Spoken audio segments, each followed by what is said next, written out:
Okay, let's talk about why this WNBA drama isn't just about basketball. It's a full-blown case study in how sports, media, and culture wars collide in 2026. Here's the setup. Sophie Cunningham, a player who recently became the face of a transphobia controversy, wants to get back to basketball.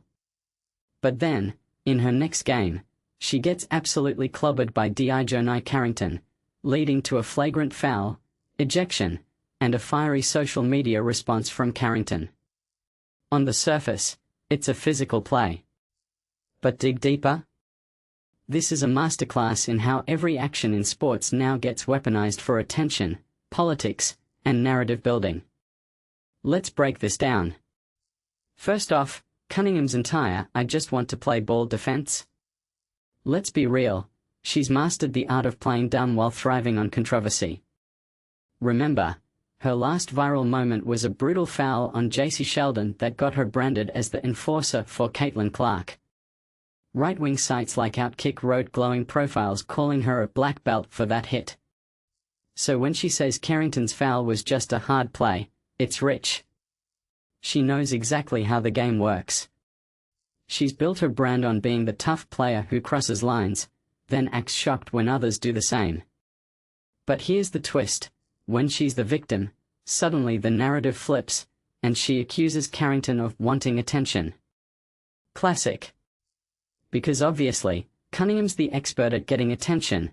She's just mad someone else stole her spotlight. Now, let's talk about DiJonai Carrington. Yes, she's got a history of aggressive defense, and the video of her fouling Cunningham isn't ambiguous. It's a dangerous play. But the way the media and fans have reacted? That's where it gets messy. Right-wing commentators are framing this as a race war, screaming about white privilege because Carrington, a black player, tagged Cunningham, a white one. Meanwhile, Carrington's own post saying white privilege gets twisted into proof she's anti-white. But here's what's actually fascinating. Carrington's history of rough fouls isn't new. She did the same to Skylar Diggins last year. But when Cunningham's the victim, the outrage scales with her notoriety. It's not about the foul anymore. It's about her identity, her past comments, and the culture war machinery that's now attached to every second of her life.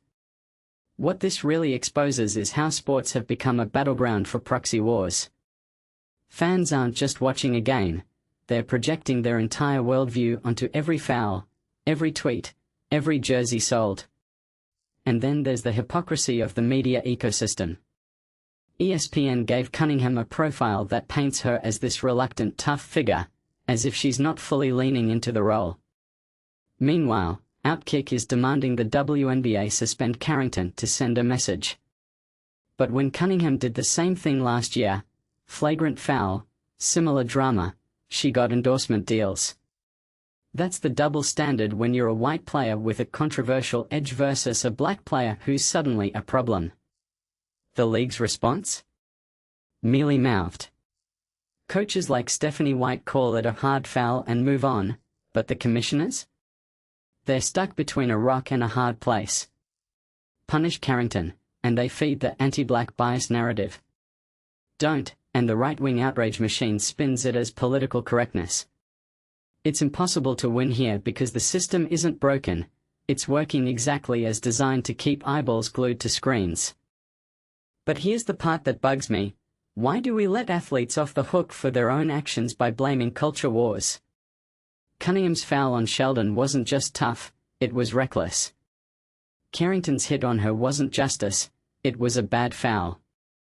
But in 2026, accountability is drowned out by the noise. Everyone's a pawn in a larger narrative. And personally, I think this is what's killing sports credibility. When every play is analyzed for its political subtext, we lose sight of the actual game. Cunningham's stats? She's been terrible lately, 3 points in 17 minutes? That's the real story. But no one cares about her performance. They're too busy debating her t-shirt opinions or Carrington's tweets.